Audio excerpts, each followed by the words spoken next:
الزاهرة أبوظبي، وكما قالت الدكتورة ابتسام 10 سنوات من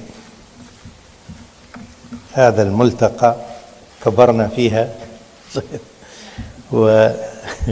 وإن شاء الله أيضا نضجنا يعني فيها. إذا تسمحوا لي ألقي كلمتي باللغة الإنجليزية كما جرت العادة يعني.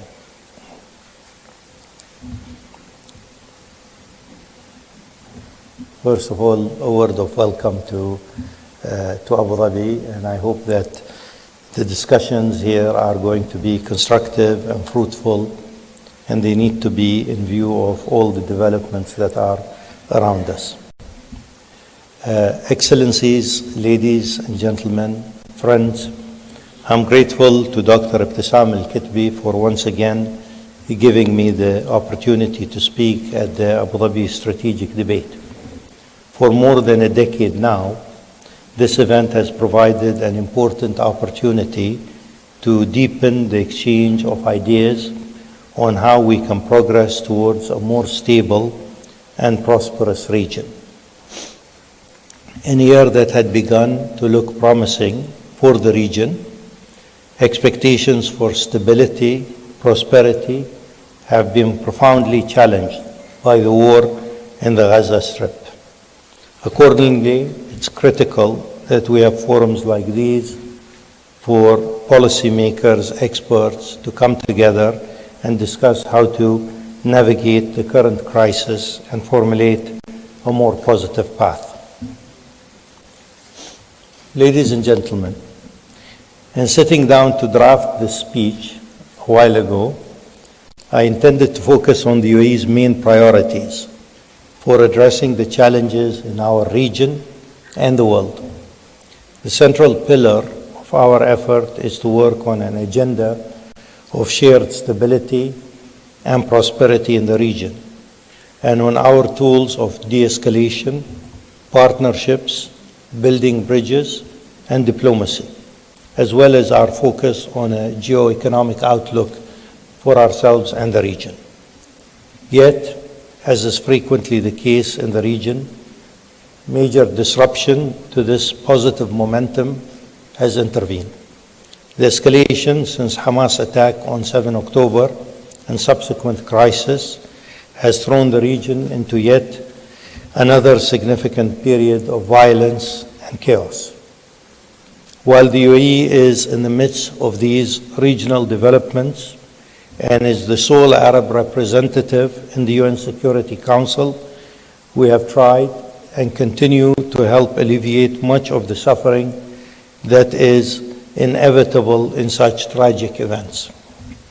I'll discuss this further in my speech today, but would like to emphasize that in a region such as ours, we must be cognizant that our national ambitions and vision for the future must endure. In other words, we must be able to address regional crises as significant as we are seeing today, but in parallel, continue with our overarching plans to ensure that we are part of a collective and inclusive global progress. Ladies and gentlemen, we must adopt a positive and ambitious perspective for the region. It is crucial to develop a well-defined roadmap that addresses the region's evolving demographics and resource constraints, generates new opportunities, and integrates cutting-edge technology. Our commitment to this cause must persist through proactive governance and institutional leadership, and we should endeavor to maintain our forward momentum despite regional crises. COP28 is just one more example of our commitment to multilateralism, to partnering with other countries to solve common challenges. This multilateralism is a fundamental principle in our international relations. The UAE illustrated this when it became the first country in the Middle East to sign the Paris Agreement on climate change in 2015. In 2023, this commitment to multilateral engagement has deepened on various fronts. We've nearly completed our term as a non-permanent member of the UN Security Council. Our diplomatic team, led by His Highness Sheikh Abdullah bin Zayed Al Nahyan, the Foreign Minister, has worked diligently towards bridge building and formulating consensus as part of the Council over the last 2 years. When we assumed our seat, we were preparing for a term in which we would focus on concerns such as international development, improving the lives of people in sub-Saharan Africa, issues concerning women, peace and security. The conflict in Ukraine took the world by surprise and subsequently dominated the agenda. But this only solidified our intention to serve as a bridge that could facilitate dialogue between differing parties, especially the Permanent Five. I cannot stand here and claim that we've had breakthrough achievements on that front, but I believe we have facilitated dialogue with a view to finding political solutions. And we have received criticism for taking this independent yet constructive approach. But as I have said before, if countries our size marginalize themselves, they will be marginal. So we are prepared to receive criticism if we think it might ultimately lead to positive, impactful change. The UAE has looked at the Ukraine conflict from a principled position, in line with international law and respect for national sovereignty. We've always stressed that the interest of the international system, the war in Ukraine, should be resolved through a political solution. The longer conflicts continue, the more innocent people will suffer, and the more complications it will create in the international system.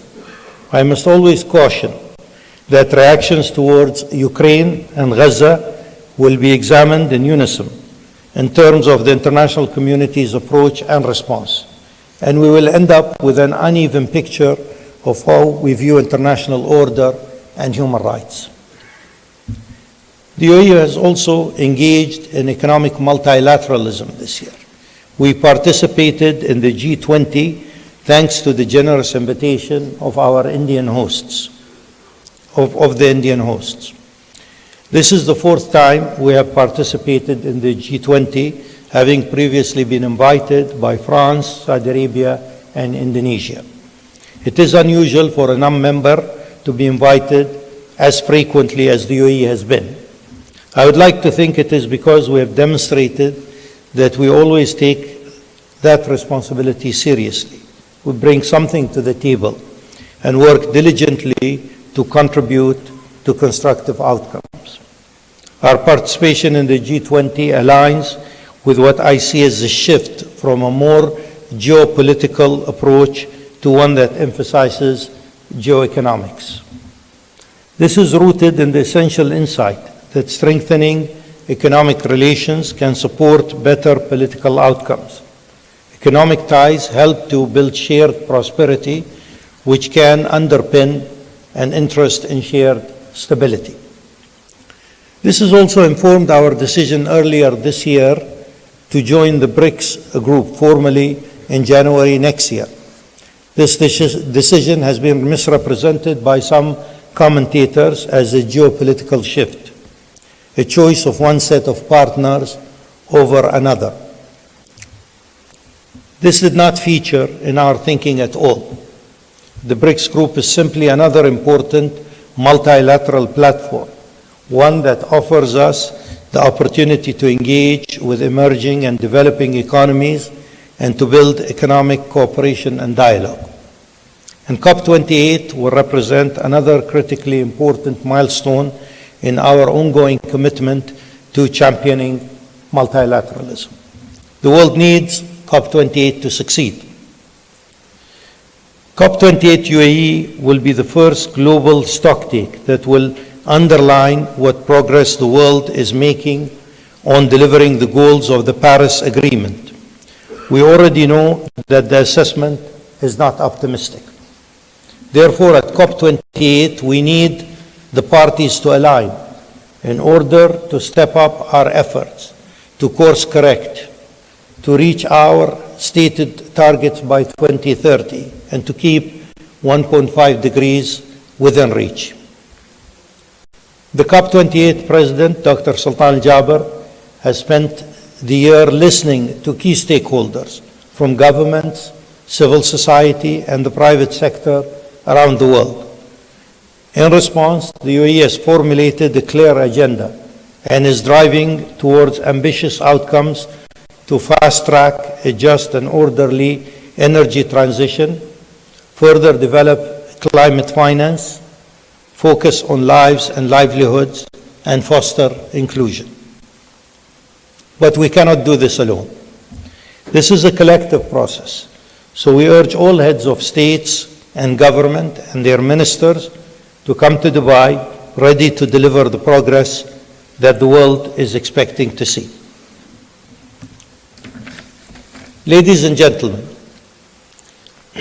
I've spoken previously and outlined the UAE's foreign policy as having three simple pillars: stability, prosperity, and values. I will elaborate on those pillars here.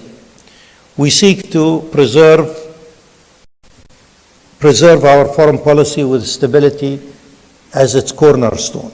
Without stability, we will struggle to deliver the outcomes we work towards. In many ways, this requires a continuation of the UAE's path since its founding. The UAE confronts extremism in all forms. We work to find political solutions to conflicts. We move quickly to avoid the formation of power vacuums, and we take responsible action at home to avoid regional destabilization, as demonstrated with our peaceful and nuclear power program. However, in recent years, diplomacy and de-escalation has gained more importance and centrality under this pillar of our foreign policy. We will not always see eye to eye with some of our non-Arab neighbors, but we remain firmly committed to de-escalating tensions and relying more on diplomacy and dialogue as an important tool for bringing stability. We've always worked closely with partners to achieve stability, including friends in the region, such as Saudi Arabia and Egypt. Partnerships are fundamental to the UAE's approach towards problem solving. In a changing global order, we value our strategic partners in the wider international community, especially the United States and our long-term allies in Europe. There is no doubt that the United States has demonstrated its centrality within the international system in the Ukraine conflict, and this reflects in what I see as changes within that system. At the same time, we also look east towards partners such as India, Japan, China, South Korea, and Indonesia. We feel that significant prospect and opportunities for growth and diversification lie east. The UAE does not see a contradiction between these relationships in the West and the East, as we seek to multiply contacts and build bridges between countries and expand opportunities. It is a balance that's not easy, but is necessary. But as I described earlier, the conflict between Israel and Hamas in Gaza remains part of the perils of our regional environment. The events unfolding are horrific and represent a profound setback for the region. The unprecedented scale of attacks on Israeli civilians that initiated this crisis represented a serious escalation in the conflict. Nothing can justify attacks targeting civilians. At the same time, we are deeply concerned by the unparalleled response of the Israeli government and military. The disproportionate attack on civilians cannot be justified and adds further fuel to the prospects of greater radicalization in the region. The immediate priority is to continue to work hard to achieve a humanitarian ceasefire and substantial relief to address dire conditions in Gaza. In parallel, we must ensure that this war does not spread regionally, and the best guarantee is to end the current violence and hostility as soon as possible. The region has suffered far too much for far too long. Innocent civilians and families on both sides of the divide are being devastated by the ongoing conflict. The recent scars will continue to haunt both communities for many, many more years. Underlying the current crisis initiated by the October 7 attack is a serious failure of the policy of containing the Palestinians. And it would be an epic historical tragedy if we don't course correct and re-engage politically on the issue of borders, refugees, and East Jerusalem. The only pathway to achieve lasting peace and security for both the Palestinian and the Israeli people is through a political process to achieve the two-state solution with an independent Palestinian state based on the 1967 borders with East Jerusalem as its capital. This outcome will be in the interest of both the Palestinians and the Israeli people. Let us hope that out of these violent and tragic events of the past few weeks and continuing, a real commitment to a two-state solution will emerge. This will require the unceasing commitment of the international community. Ladies and gentlemen, as we address the crisis in Gaza, we realize that a focus on the future is essential. Stability is one vital pillar of our foreign policy, but it goes hand in hand with prosperity. And prosperity and stability are closely interlinked. To prosper economically, we require security for people to invest, trade, and work in the UAE and the region. However, shared prosperity can also be a tool for building shared stability.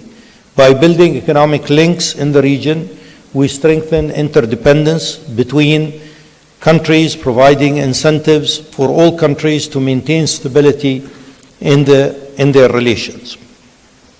Trade and investment links also help improve the quality of life for people across the region, which results in less motivation to turn to extremism and violence.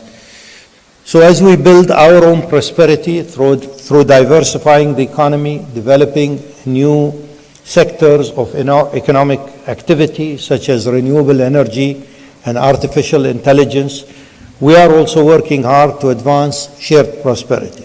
For example, we've been formulating free trade agreements, and in the last few years have signed agreements with India, Israel, Indonesia, Turkey, Georgia, and Cambodia, and working on many more. This commitment to shared prosperity is also evidenced by our support for the development of new trade corridors, such as the recently announced India, Middle East, Europe Economic Corridor. The truth is that stability risks being seen as a luxury that only the rich experience in this region. But everyone in the region deserves to have economic security, which is also a key foundation of political stability. The third pillar of our foreign policy is rooted less in economic and political considerations and focuses primarily on people. That pillar is our values. These are values that have been guiding our development here at home, including religious tolerance, coexistence, women's empowerment, our commitment to sustainability, and the consistent evolution of our policies to protect and promote human rights. These values are keen to making progress, improving lives for individuals across the region, and contributing to building stability and advancing prosperity. So our values reinforce the pillars of stability and prosperity by unleashing talent, countering extremism, and protecting people from poverty and human insecurity, and providing our long-suffering region with a hopeful and successful model. Ladies and gentlemen, there is no question that this is a critical time for the region. The Palestinian and Israeli people require and deserve stability and prosperity. From the ashes of the disastrous war, we must look beyond the policy of containment. We must ensure that hope is reborn, and a return to the political process should be backed collectively by all, but especially by the United States and the international community. While we are focused on supporting the resolution of immediate regional crisis, we must also make sure we are addressing the most significant long-term global challenges of our time, climate change. COP28 is not only an opportunity to tackle climate change, important though it is also an opportunity to illustrate that leaders can come together and have the political courage and the steadfast values to make the compromises necessary to ensure a prosperous and secure future for our children and future generations. This is the kind of leadership needed to tackle climate change, and it is also the kind of leadership required to achieve peace and stability in our region. Thank you very much.